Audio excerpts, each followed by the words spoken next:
استغفار.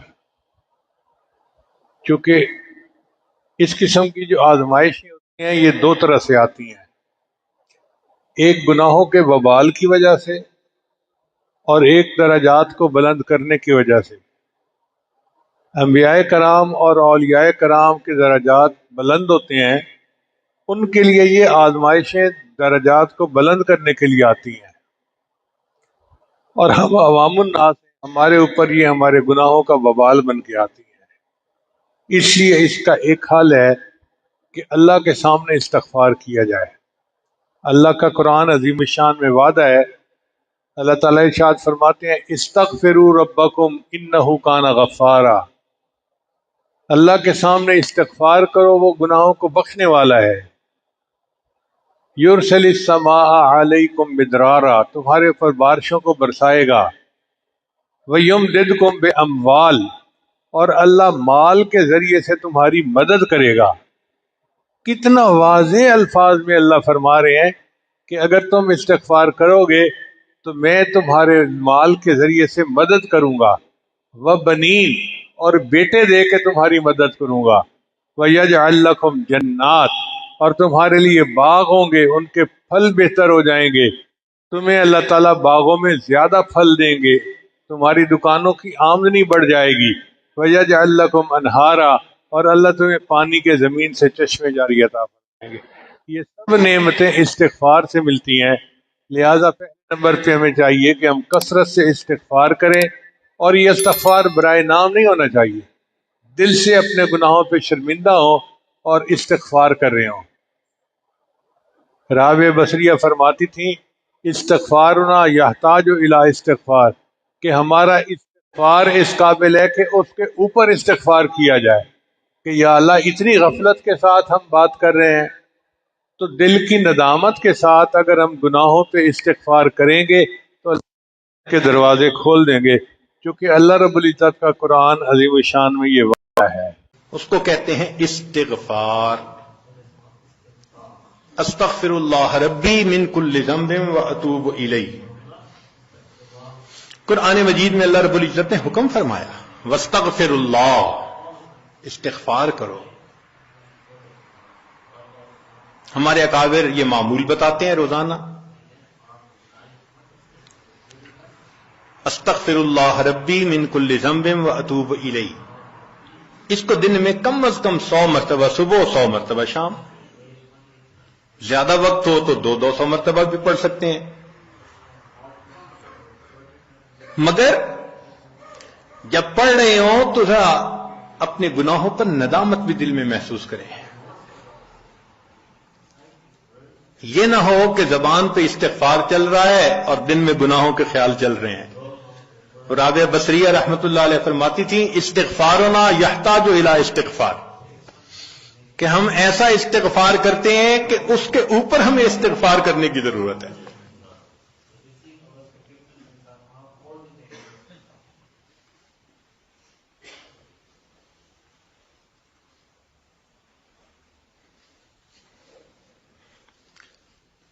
صبح برکف توبہ برلب، دل پر از لطف گناہ.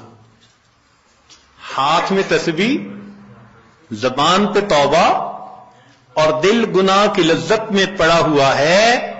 معصیت را خن میں آیت بر استغفار ماں، میرے استغفار کے اوپر تو گناہ بھی کھڑا ہنس رہا ہے. تو ایسا استغفار نہ ہو. صحیح ندامت کے ساتھ ہم استغفار پڑھیں تو اللہ تعالی کی رحمت برسے گی. دلیل قرآن عظیم الشان، بات پکی. اللہ رب العزت شاہ فرماتے ہیں لولا تستغفرون اللہ لعلکم ترحمون. قرآن کی آیت. اگر یہ استغفار کرتے تو کیا ہوتا؟ اللہ تعالیٰ رحمت برساتے.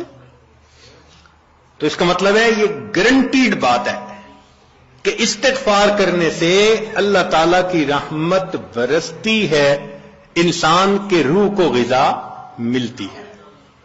توبہ کہتے ہیں رجوع کرنے کو. گناہ چھوڑ کر نیکی کی طرف رجوع کرنا، غفلت چھوڑ کر حضوری کی طرف رجوع کرنا، اس کو توبہ کہتے ہیں۔ اور اس کا حکم اللہ نے سب کو دیا ہے۔ عجیب بات ہے، اس لیے کہ ہر انسان خطا کار ہے۔ نبی السلام نے ارشاد فرمایا کل بنی آدم خطاؤن، سارے کے سارے بنی آدم خطا کار ہیں۔ تو انبیاء کے علاوہ جتنے انسان ہیں ہر ایک سے کوئی نہ کوئی خطا ہوتی ہے۔ اب سمجھنے کی بات ہے کوئی سمجھتا ہے یا نہیں سمجھتا، مگر ہم تو عام درجے کے لوگ ہیں، ہم سے تو گناہ سرزد ہوتے ہیں ارادتاً، تو ہمارے اوپر تو توبہ کرنا فرض ہے۔ علی حجویری رحمۃ اللہ علیہ اپنی کتاب میں لکھتے ہیں کہ توبہ کے 3 درجات ہیں۔ ایک درجہ یہ کہ انسان گناہ سے نیکی کی لیے توبہ کرے، اور دوسرا درجہ یہ کہ ادنا نیکی سے اعلیٰ نیکی کی طرف جائے، اس کو بھی توبہ کہتے ہیں۔ اس کی مثال قرآن مجید میں ہے کہ حضرت موسیٰ علیہ السلام نے عرض کیا ہے اللہ رب ارنی انظر الیک، اے اللہ میں آپ کو دیکھنا چاہتا ہوں، میں آپ کا دیدار کرنا چاہتا ہوں۔ عاشق تھے نا، تو اللہ نے فرمایا نہیں میرے پیارے موسیٰ ایسا نہیں ہو سکتا۔ تو جب موسیٰ علیہ السلام کو محسوس ہوا کہ یہ چیز ٹھیک نہیں تھی تو فرمایا سبحانک تبت الیک، اے اللہ میں توبہ کرتا ہوں تو پاک ہے۔ یہ ہے ادنا سے اعلیٰ کی طرف متوجہ ہونا۔ اور تیسرا درجہ ہے کہ مخلوق سے اللہ کی طرف متوجہ ہونا۔ یہ رتبہ اللہ نے اپنے محبوب صلی اللہ علیہ وسلم کو عطا فرمایا تھا۔ چنانچہ 2 کیفیتیں ہوتی ہیں، ایک ہوتی ہے رین اور ایک ہوتا ہے غین۔ رین ہے زنگ سے، کلا بل ران علی قلوبہم ما کانوا یکسبون، تو ہمارے دلوں پہ زنگ ہوتا ہے۔ اور نبی علیہ الصلوۃ والسلام کے دل کے اوپر کیفیت تھی کہ آپ کئی مرتبہ اپنی امت کی طرف زیادہ متوجہ ہو جاتے تھے۔ اس کی مثال یوں سمجھے کہ بیوی کو اپنے خاوند سے بہت محبت ہوتی ہے، لیکن جب وہ ماں بن جاتی ہے تو شفقت مادری کی وجہ سے بچے کی خبرگیری اس پر غالب آ جاتی ہے۔ تو ہم نے دیکھا کہ کئی خاوند شکوہ کرتے ہیں تجھے تو بچے کی پڑی رہتی ہے، میری فکر ہی نہیں۔ اس کو فکر ہوتی ہے مگر کیا کرے، شفقت مادری ہے نا، وہ بچے کو کیسے اٹینڈ نہ کرے۔ تو نبی علیہ السلام رحمت للعالمین تھے، میرے آقا کی شفقت کئی مرتبہ امت پر اتنی ہو جاتی تھی کہ وہ محسوس فرماتے تھے، تو نبی علیہ السلام اس پر بھی استغفار کرتے تھے۔ چنانچہ نبی علیہ السلام نے فرمایا انہ لا یغان علی قلبی، میرے دل پر بھی غین آ جاتی ہے اور میں روزانہ 70 مرتبہ استغفار کرتا ہوں۔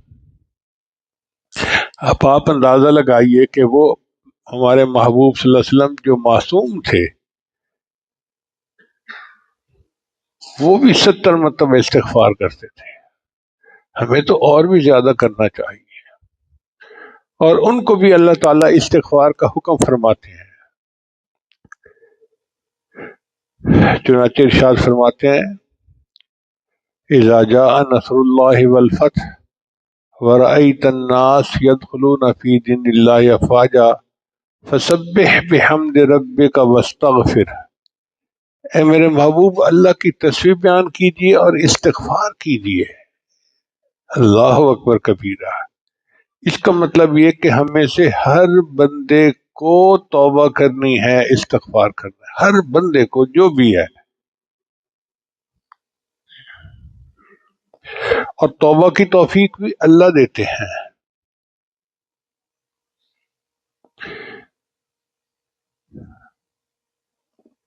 اور جب بندہ توبہ قبول کر لیتا ہے، توبہ کر لیتا ہے تو اس کو قبول بھی اللہ تعالیٰ فرماتے ہیں۔ تو بندے کی توبہ دو بریکٹوں کے درمیان ہوتی ہے، ایک اللہ کی توفیق اور دوسری اللہ تعالی کی طرف سے قبولیت۔ اللہ تعالیٰ اتنے کریم ہے۔ اب یہاں سوال پیدا ہوتا ہے کہ جب اللہ تعالیٰ توبہ کا حکم فرماتے ہیں تو گناہ سے بچائی کیوں نہیں لیتے؟ بھائی اللہ تعالیٰ چاہتے ہیں کہ میری صفت درگزر کا اظہار ہو، اللہ تعالیٰ اپنی صفت عفو کا اظہار فرمانا چاہتے ہیں، اس لیے نفس کی وجہ سے، شیطان کی وجہ سے انسان گناہ کرتا ہے اور اللہ کی طرف رجوع کرتا ہے، اور ایسا بندہ اللہ کو بہت پیارا، بہت پیارا۔ چنانچہ ایک حدیث مبارکہ میں آتا ہے کہ جبریل سامنے آ کر کہا، اے اللہ کے حبیب صلی اللہ علیہ وسلم، قیامت کے دن ایک بندے کو جہنم میں ڈالا جائے گا، تو اللہ تعالیٰ مجھے حکم فرمائیں گے، جبریل جاؤ اس بندے کے پاس، یہ مجھ سے دعا مانگتا تھا یا حنان یا منان، تو اس سے پوچھو کہ یہ یا حنان یا منان کس کو کہتا تھا؟ تو میں اس سے پوچھوں گا تو وہ کہے گا کہ اللہ کے سوا کوئی حنان اور کوئی منان نہیں، میں اسی سے دعائیں مانگتا تھا۔ اللہ فرمائیں گے اچھا، اگر یہ مجھے حنان اور منان مانتا تھا تو اس کو جہنم سے نکال لو۔ آپ اندازہ لگائیے اللہ کی رحمت کا کہ یا حنان اور یا منان ایک مرتبہ کہنے پر اللہ معاف فرما دیں گے۔ نبی صاحب نے فرمایا کہ ایک بندے کو اس کے گناہوں کی وجہ سے جہنم کی طرف لے جایا جائے گا، جب وہ جہنم کے قریب پہنچے گا تو جہنم کی آگ سمٹ جائے گی، پیچھے ہٹ جائے گی، تو فرشتے پوچھیں گے یا اللہ جہنم کی آگ سمٹ رہی ہے، مسئلہ کیا ہے؟ تو اللہ تعالیٰ فرمائیں گے یہ میرا وہ بندہ ہے کہ جو گناہوں پہ روتا تھا، اور جس آنکھ سے اپنے گناہوں پہ توبہ کا آنسو نکل آیا اس کو جہنم کی آگ نہیں جلا سکتی۔ اس لیے ہمیں چاہیے کہ ہم تنہائی میں اللہ کے حضور اپنے گناہوں کی معافی مانگیں اور خوب رونا دھونا کریں۔ اللہ کو یہ رونا دھونا بہت پسند ہے۔ ایک مرتبہ نبی علیہ السلام نے ارشاد فرمایا وَعَظَمْ بَلِيغًا، بڑا ہی بلیغ بیان تھا، محبوب کی تو ہر بات ہی بلیغ ہوتی تھی۔ تو ایک صحابی اونچا رونے لگے، تو نبی علیہ السلام نے فرمایا کہ اس کا رونا اللہ کو اتنا پسند آیا کہ اس کے رونے کی وجہ سے اللہ نے محفل کے سب لوگوں کی مغفرت فرما دی۔ یعنی ایک بندے کا رونا اللہ کو اتنا پسند کہ اللہ نے اس کی وجہ سے پورے مجمع کی مغفرت فرما دی۔ اس لیے نبی علیہ السلام کے ناموں میں سے ایک نام ہے نبی التوبہ۔ یہ نام کیوں رکھا گیا؟ ایک تو یہ کہ نبی صاحب خود توبہ استغفار کی کثرت فرماتے تھے، اور دوسری بات یہ کہ اللہ نے محبوب کی امت کے لیے توبہ کو بہت آسان کر دیا۔ پہلی امتوں کے لیے توبہ مشکل تھی۔ بنی اسرائیل کو تو اللہ فرماتے تھے کہ تم اپنے آپ کو زخمی کرو اور خون نکالو تب تمہاری توبہ کو مانا جائے گا، اور اس امت کے لیے اللہ نے کوئی شرط نہیں رکھی، حتیٰ کہ زبان سے توبہ کے الفاظ کہنا بھی شرط نہیں رکھی۔ نبی صاحب نے فرمایا الندم توبۃ، دل کی ندامت کا نام توبہ ہے۔ جب کوئی بندہ اپنے دل میں نادم ہو جاتا ہے، یار میں نے فلاں کام برا کیا، مجھے نہیں کرنا چاہیے تھا، یار مجھ سے غلطی ہوئی، میں آئندہ ایسا نہیں کروں گا، جب بندہ دل میں افسوس کرتا ہے نا تو اسی کا نام توبہ ہے۔ اب یہاں علماء نے ایک علمی نکتہ لکھا ہے، وہ فرماتے ہیں آخر وجہ کیا تھی؟ وہ بھی انسان تھے جو پہلی امتوں والے تھے، اور ہم بھی انسان ہیں، تو ان کے لیے اتنی مشکل توبہ اور ہمارے لیے اتنی آسان. تو انہوں نے اس کا جواب دیا. ان کا اس کی وجہ یہ ہے کہ پہلی امتوں کے پاس جب نبی آئے بنی اسرائیل کے پاس اور انہوں نے اللہ کا پیغام پہنچایا تو انہوں نے آگے سے جواب دیا کہ ہم اس وقت تک ایمان نہیں آئیں گے حتی نر اللہ جہرتن، جب تک ہم اللہ تعالیٰ کو ظاہر میں دیکھ نہیں لیں گے. لن نؤمن حتی نر اللہ جہرتن، دیکھیں گے واضح طور پر اللہ کی نشانی کو پھر ایمان لائیں گے. تو انہوں نے ایمان کے لیے نشانی مانگی واضح طور پہ. تو اللہ نے بھی کہہ دیا ٹھیک ہے، اب تم توبہ کرتی ہو تو میں واضح نشانی مانگتا ہوں. توبہ کرتے ہو تو میں آؤ باہر، میں تمہارے اوپر بادل جو ہے لے آؤں گا، اور اس اندھیرے میں تم اپنے آپ کو فقتلوا انفسکم، چھریاں لگاؤ اور اپنے آپ سے خون نکالو. جب ظاہر خون نکلے گا تب میں مانوں گا ہاں تم توبہ کرتے ہو.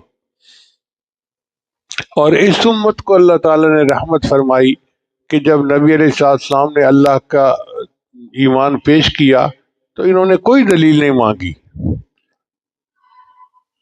حضرت ابوبکر صدیق نے بلا دلیل اللہ کو مانا. تو جب امت نے بلا دلیل اللہ کو مانا تو اللہ نے قاعدہ بنا دیا کہ میرے بندو میں تم سے بھی تمہاری توبہ کے لیے کوئی دلیل نہیں مانگوں گا. تم دل میں افسوس کر لو گے، نادم اور شرمندہ ہو جاؤ گے. میرے بندوں مجھے وہی نظامت پسند ہے. الندم توبۃ. اللہ تعالیٰ کو توبہ سے اتنی خوشی ہوتی ہے، اتنی خوشی ہوتی ہے کہ حضرت موسیٰ علیہ السلام نے پوچھا یا اللہ، جب کوئی تیرا گناہ گار بندہ تجھے پکارتا ہے تو آپ کیا جواب دیتے ہیں؟ فرمایا میں 3 دفعہ کہتا ہوں لبیک لبیک لبیک. یعنی بندہ ایک دفعہ اللہ کو پکارتا ہے، اللہ 3 دفعہ جواب دیتے ہیں لبیک میرے بندے، لبیک یا عبدی میرے بندے لبیک. اور پھر اللہ نے فرمایا کہ اے میرے پیارے موسیٰ علیہ السلام، جو مجھ سے پیٹھ پھیر کے دنیا کی طرف جاتے ہیں، جب میری رحمت کا تقاضا ان کے لیے اتنا ہے تو جو میری طرف رخ کر کے آنا چاہتے ہیں ان کے لیے میری رحمت کتنی ہوگی.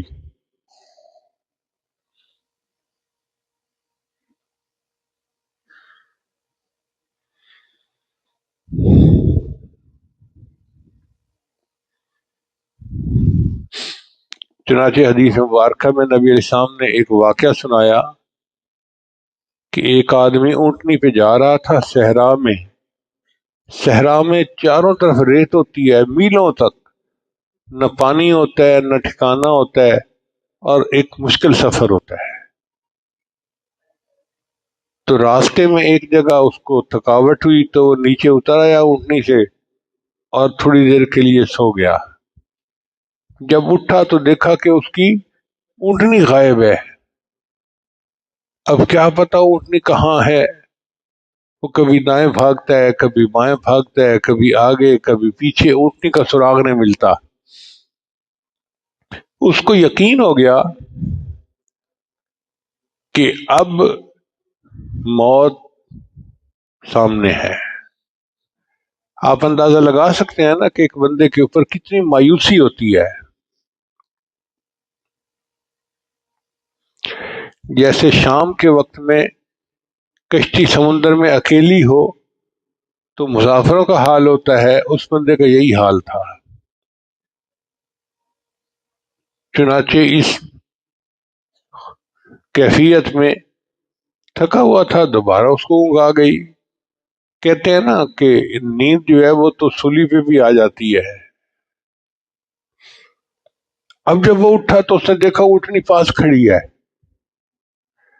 تو اتنا خوش ہوا کہ خوش ہو کر کہنے لگا اللہ تو میرا بندہ میں تیرا اللہ. یعنی الٹی بات کر گیا. کہنا تھا میں تیرا بندہ تو میرا اللہ، یوں کہنا چاہتا تھا، لیکن خوشی کی انتہا اتنی تھی کہ الفاظ یہ نکل گئے منہ سے کہ تو میرا بندہ میں تیرا اللہ. تو نبی رسول نے فرمایا جتنی خوشی اس اونٹنی والے کو اس وقت ہوئی، اس سے زیادہ خوشی اللہ کو اس وقت ہوتی ہے جب کوئی بندہ توبہ کرتا ہے۔ تو اس سے اندازہ لگائیے کہ اللہ تعالیٰ کتنا خوش ہوتے ہیں۔ اسی اللہ تعالیٰ نے کہ محبوب صلی اللہ علیہ وسلم نے فرمایا التائب حبیب اللہ، کہ اللہ کے سامنے توبہ کرنے والا تو اللہ کا دوست ہوتا ہے۔ سبحان اللہ، اللہ تعالیٰ کتنے کریم ہیں کہ توبہ کرنے والے کو اپنا دوست بنا لیتے ہیں۔ اللہ تیری رحمتوں پہ قربان جائیں، آپ کتنے کریم ہیں، کتنے مہربان ہیں۔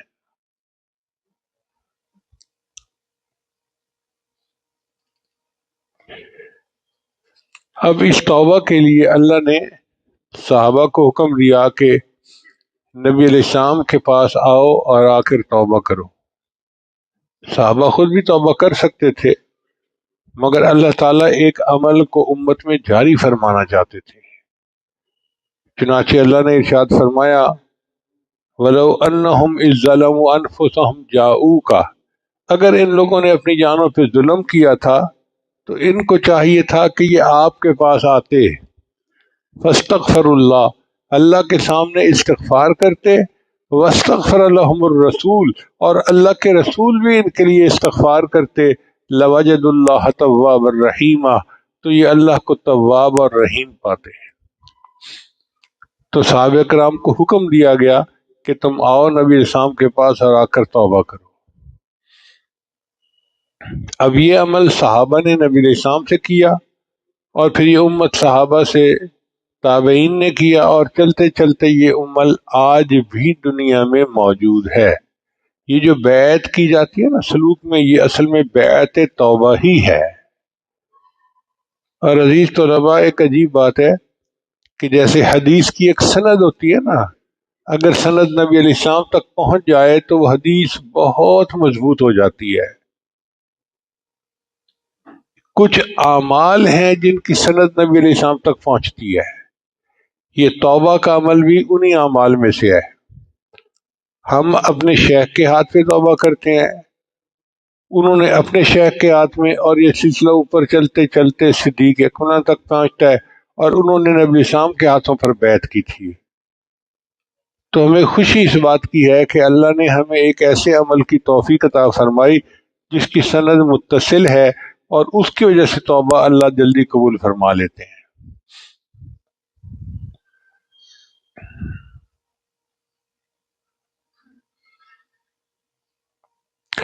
اس لیے اللہ تعالیٰ نے صحابہ کرام کی بہت خوبیاں تھیں، لیکن جو انہوں نے نبی علیہ السلام کے ہاتھوں پر توبہ کی، اس عمل کو قرآن میں بیان فرمایا فَاسْتَقِمْ كَمَا أُمِرْتَ وَمَنْ تَابَ مَعَكَ، اے محبوب آپ بھی شریعت کے پابند رہیے، اور وہ جو آپ کے ساتھ مل کر توبہ طائب ہوئے وہ بھی پابند رہیں۔ تو صحابہ کے اس عمل کو اللہ نے قرآن مجید میں بیان فرمایا کہ انہوں نے آپ کے ہاتھ پر توبہ کی ہے، یہ عمل بہت ہی اعلیٰ ہے۔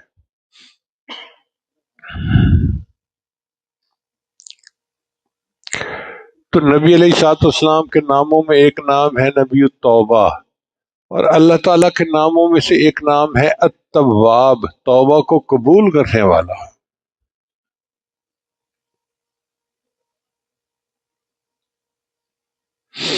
حدیث مبارکہ میں آتا ہے جب کوئی بندہ سچی توبہ کر لیتا ہے تو اللہ تعالیٰ فرشتوں کو حکم دیتے ہیں کہ اس کے نام اعمال سے گناہ کو مٹا دو، ڈیلیٹ کر دو۔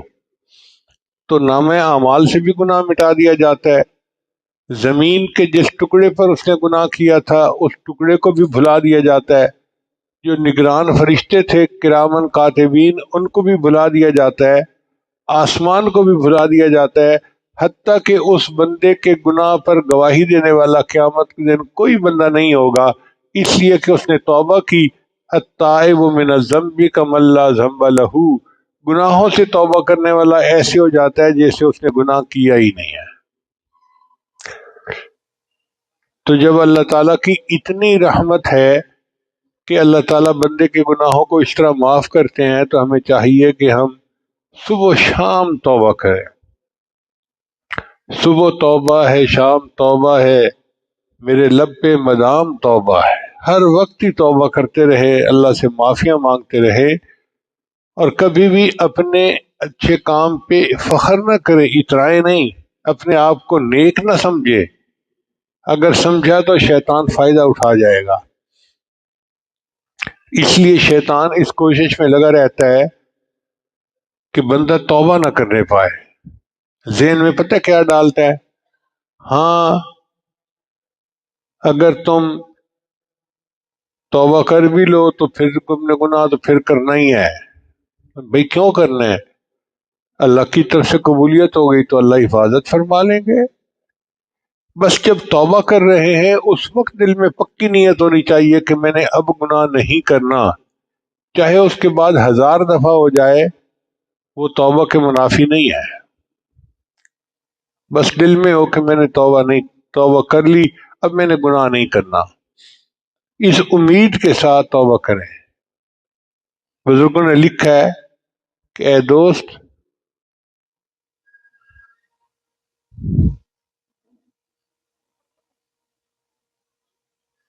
تیرا توبہ کی امید پر گناہ کر کے رہنا، تیرا توبہ کی امید پر گناہ کرتے رہنا اور زندگی کی امید پر توبہ کو مؤخر کرتے رہنا تیری عقل کا چراغ گل ہونے کی دلیل ہے۔ اس کا مطلب ہے کہ عقل کا چراغ ہی گل ہو گیا ہے کہ ہم توبہ مؤخر کرتے ہیں کہ جی پھر کر لیں گے، اور ابھی تو بڑی عمر پڑی ہے، کس کو پتا کب وقت آ جائے۔ اس لیے توبہ فوراً کرنی چاہیے تاکہ اللہ تعالی ہمارے گناہوں کو معاف فرما دے۔ اچھا، توبہ اگر کرنی ہے تو اللہ کے لیے کرنی ہے۔ اگر کسی اور وجہ سے توبہ کریں گے، میں نے جی شراب چھوڑ دی، بیمار ہو گیا ہوں، اس کو توبہ نہیں کہتے۔ میں نے جوا کھیلنا چھوڑ دیا جی، بڑا نقصان ہو جاتا ہے، نہیں۔ میں نے زنا چھوڑ دیا جی، بڑی بدنامی ہو جاتی ہے۔ تو علماء نے لکھا کہ یہ توبہ نہیں ہے۔ توبہ ہو اللہ کے ڈر کی وجہ سے گناہوں کو چھوڑنا، اللہ کے لیے چھوڑے۔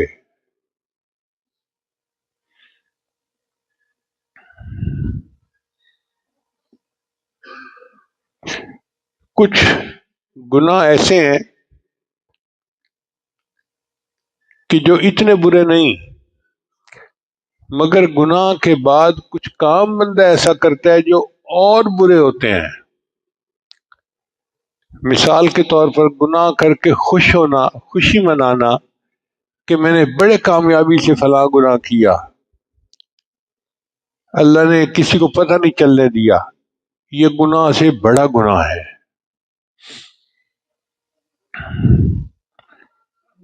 گناہ کرنے کی کوشش کرے اور گناہ کا موقع نہ ملے، اس پر افسردہ ہونا، یہ گناہ سے بڑا گناہ ہے۔ بھئی اللہ نے حفاظت فرما لی تو اس پر تو خوش نہ ہونا، پھر گناہ کرنا اور لوگوں کو محفلوں میں بیٹھ کے بتانا میں نے یوں اس کو الو بنایا، میں نے یہ کیا، میں نے وہ کیا، یہ گناہ سے بڑا گناہ ہے۔ اس لیے اگر گناہ سرزد ہو جائے تو بندہ اللہ تعالیٰ سے معافی مانگے اور اللہ سے اپنی بخشش طلب کرے۔ جب تک زندگی ہے ہم اللہ سے اپنے گناہوں کی معافی مانگ سکتے ہیں، جب روح نکل گئی پھر اس کے بعد یہ توبہ کا مسئلہ ختم ہو گیا، پھر اپنے اعمال لے کر قبر میں جانا پڑے گا، حشر میں جانا پڑے گا اور اللہ کا سامنا کرنا پڑے گا۔ اللہ تعالیٰ ہمیں محفوظ فرمائے اور قیامت کے ان کی ذلت سے ہمیں اللہ تعالیٰ نجات عطا فرمائے، اور اپنے گناہوں پر سچی پکی توبہ کی اللہ ہمیں توفیق عطا فرمائے، چونکہ اللہ نے فرمایا وَتُوبُوا إِلَى اللَّهِ جَمِيعًا أَيُّهَا الْمُؤْمِنُونَ لَعَلَّكُمْ تُفْلِحُونَ، اور اے ایمان والو تم سارے کے سارے توبہ کرو اگر تم فلاح پانا چاہتے ہو۔ تو توبہ سے بندے کو اللہ فلاح عطا فرما دیتے ہیں۔ فلاح کہتے ہیں ایسی کامیابی جس کے بعد ناکامی نہ ہو۔ اللہ کے ہاں ایسا قرب جس کے بعد دوری نہ ہو، اس کو فلاح کہتے ہیں، اور یہ توبہ کرنے والے بندے کو اللہ عطا فرما دیتے ہیں۔ ہم دعا کرتے ہیں کہ اللہ ہمیں یہ بھی عطا فرمائے، اور انسان جس عمر میں بھی ہو، بچہ ہو، بڑا ہو، چھوٹا ہو، مرد ہو، عورت ہو، ہر ایک توبہ کرے۔ ایک تو توبہ کرے گناہوں سے نیکی کی طرف آنے کے لیے، دوسرا توبہ کرے غفلت سے حضوری کی طرف آنے کے لیے، اور تیسرا توبہ کرے کہ جو ہمیں عبادت کے اندر شیطانی خیالات اور یہ آتے ہیں اس سے بھی توبہ کرے۔ اب کوئی بندہ ہے جو یہ دعویٰ کرے کہ مجھے تو نماز میں ادھر ادھر کا خیال ہی نہیں آتا، کہ ہماری نماز تو ادھر ادھر کے خیالات سے بھری ہوئی ہوتی ہے، تو ہمارے اوپر تو توبہ کرنا اور بھی زیادہ لازم، اور بھی زیادہ ضروری۔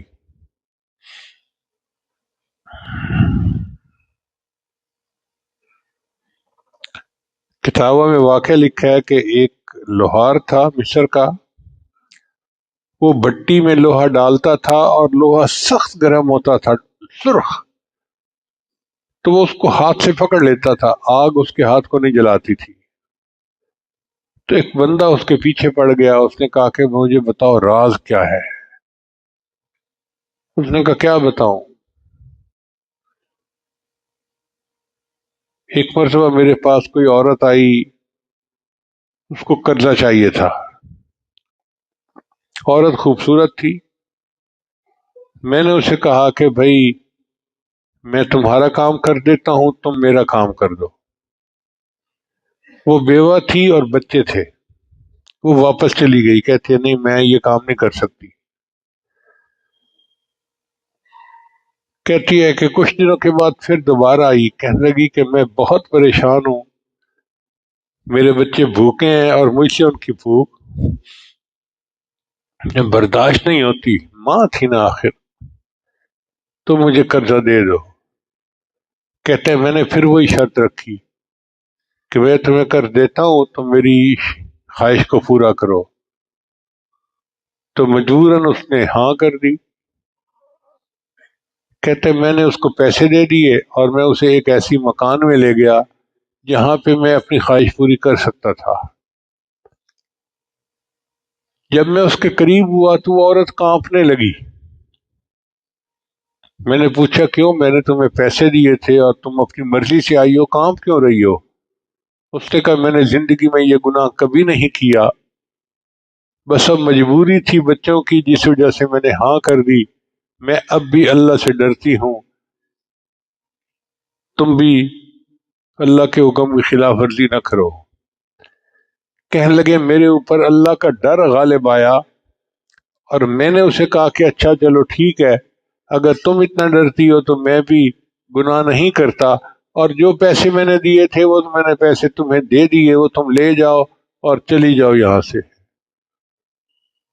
تو کہتے ہیں کہ میں نے اسے جانے دیا، جب جانے لگی تو اس نے دعا دی اللہ تجھے دنیا اور آخرت کی آگ سے نجات عطا فرمائے۔ تو کہتے ہیں کہ جب اس نے یہ دعا دی اس وقت سے اللہ نے دنیا کی آگ کو میرے لیے ٹھنڈا کر دیا۔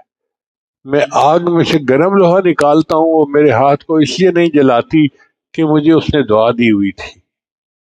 آپ اندازہ لگائیے اللہ تعالیٰ کو یہ عمل کتنا پسندیدہ ہے۔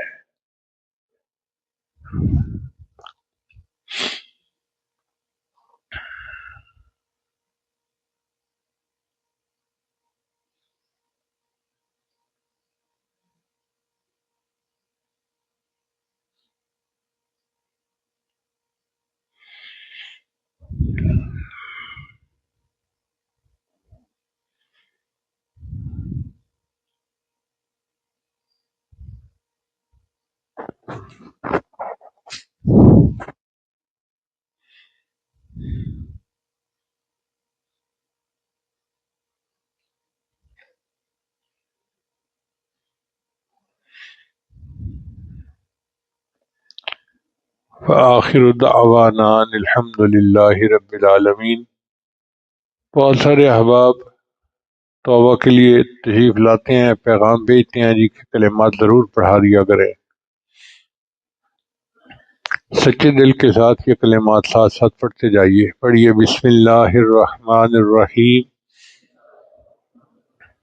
لا الہ الا اللہ محمد الرسول اللہ، آمنت باللہ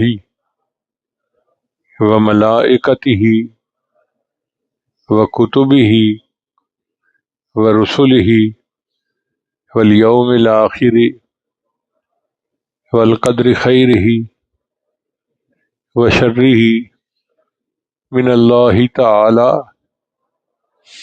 والبعث بعد الموت، آمنت باللہ کما ہوا باسمائہ وصفاتہ وقبلت جمیع احکامہ اقرار باللسان وتصدیق بالقلب، اشہد ان لا الہ الا اللہ واشہد ان محمدا عبدہ ورسولہ، استغفر اللہ ربی من کل ذنب واتوب الیہ برحمتک یا ارحم الراحمین۔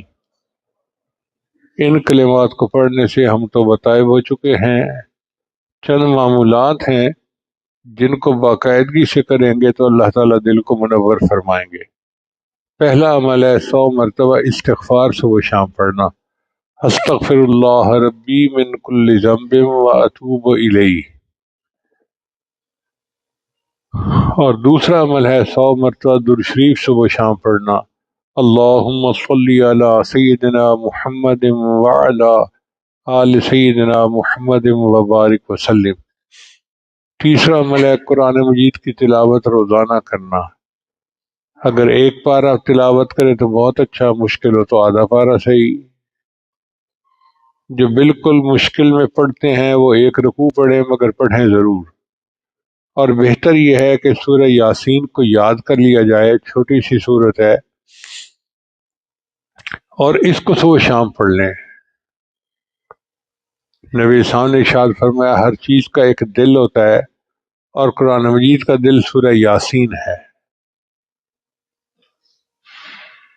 اس لیے جب کوئی بندہ فوت ہونے والا ہوتا ہے نا، اس کے قریب سورہ یاسین کی تلاوت کی جاتی ہے۔ تو اگر ہمیں خود سورہ یاسین یاد ہوگی تو اور برکات ہوں گی اس کی۔ اور ایک سورت ہے، اس کا نام ہے سورہ ملک۔ نبی صاحب نے ارشاد فرمایا قرآن مجید میں ایک سورت ہے جس کے 30 آیات ہیں، 30 ورسز ہیں۔ میرا دل چاہتا ہے کہ میرے ہر امتی کے دل میں ہو۔ اب آپ سوچیں کہ نبی علیہ السلام تمنا فرماتے ہیں کہ میرا دل چاہتا ہے کہ میرے ہر امتی کے دل میں ہو، تو اگر ہمیں نبی علیہ السلام سے سچی محبت ہے تو ہم اس صورت کو تو یاد کر لیں۔ اور کتنا ٹائم لگتا ہے؟ روزانہ کی ایک آیت یاد کرے تو 30 دن، 1 مہینے میں یاد ہو جائے گی۔ مشکل ہوگی کسی کو تو 2 مہینے میں یاد ہو جائے گی، اتنا ہی ہے نا، اور کیا ہے۔ تو ہر رات میں سورہ تبارک الذی پڑھ لیں، سورہ ملک جسے کہتے ہیں، اور ہر صبح میں سورہ یاسین پڑھ لیں، تو اس بندے کی بھی تلاوت گویا ہو گئی۔ چوتھا ہے وقوف قلبی، چلتے پھرتے ہر وقت دل میں اللہ کو یاد کرنا، اللہ کی طرف دھیان رکھنا، اس کو وقوف قلبی کہتے ہیں۔ ہتھکار ول دل یار ول، کام کاج کے دوران بھی بندے کو اللہ کا دھیان رہے، اللہ کی طرف بندے کی سوچ رہے، اس کو وقوف قلبی کہتے ہیں۔ اور 5واں عمل ہے مراقبہ۔